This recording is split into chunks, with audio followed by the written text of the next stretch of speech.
రావడం జరిగింది.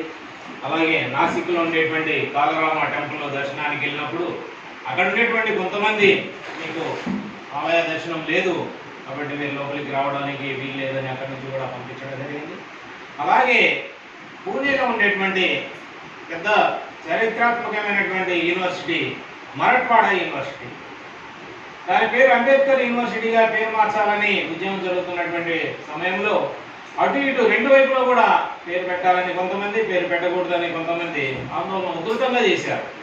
అనేక మంది అందులో ఉద్యమంలో ఉండేటువంటి వాళ్ళు ప్రాణాలు కూడా కోల్పోవడం జరిగింది. ఇవన్నీ చూసిన తర్వాత ఆర్ఎస్ఎస్ వారు ఉన్న టైంలో ఆర్ఎస్ఎస్ను ప్రారంభించడం జరిగింది. కాబట్టి ఇంకా ఇప్పుడు కూడా సమాజంలో అసమానతలు ఉండవచ్చా, కాబట్టి లేకుండా అసమానతలు లేనటువంటి సమాజాన్ని నిర్మించాలని ఆర్ఎస్ఎస్ ఆలోచన చేసింది.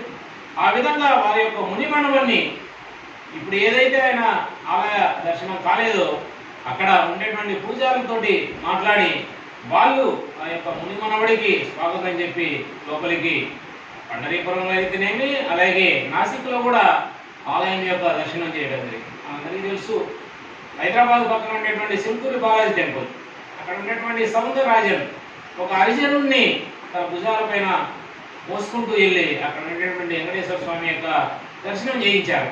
ఇదంతా సమాజంలో వచ్చేటువంటి మార్పు. దీనికోసం దీని వెనకాల సంఘం చాలా పనిచేస్తూ ఉంది.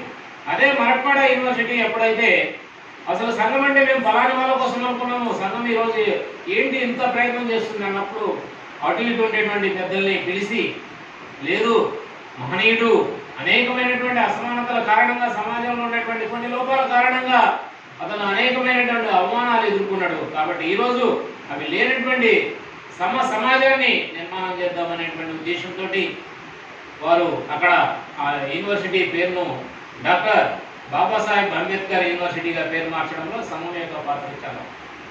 అలాగే అయోధ్య ఉద్యమం జరుగుతూ ఉంది 1990 ప్రాంతంలో.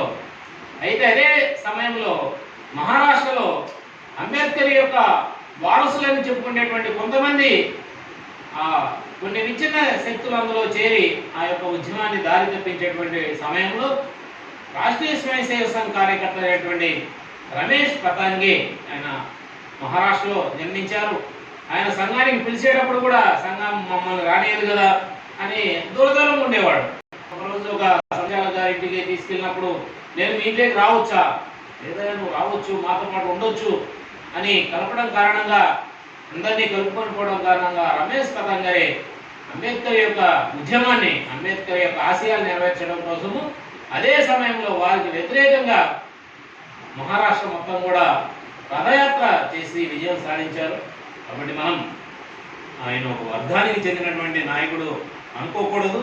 ఎందుకంటే నాగపూర్ తృతీయ వర్షకి వెళ్ళినప్పుడు కూడా నాగపూర్లో చాలా స్లమ్ ఏరియాస్ ఉన్నాయి. అందులో చాలా ఇళ్లల్లో మేము చూసాము లోపల గౌతమ బుద్ధుడు అంబేద్కర్ ఫోటోలు మాత్రమే ఉంటాయి. స్లమ్ ఏరియాస్లో ఈరోజు మతం మారేటువంటి ప్రయత్నం చాలా చేస్తూ ఉన్నారు, కానీ వాళ్ళు ఇప్పటికి కూడా హిందువులాగే ఉన్నారు.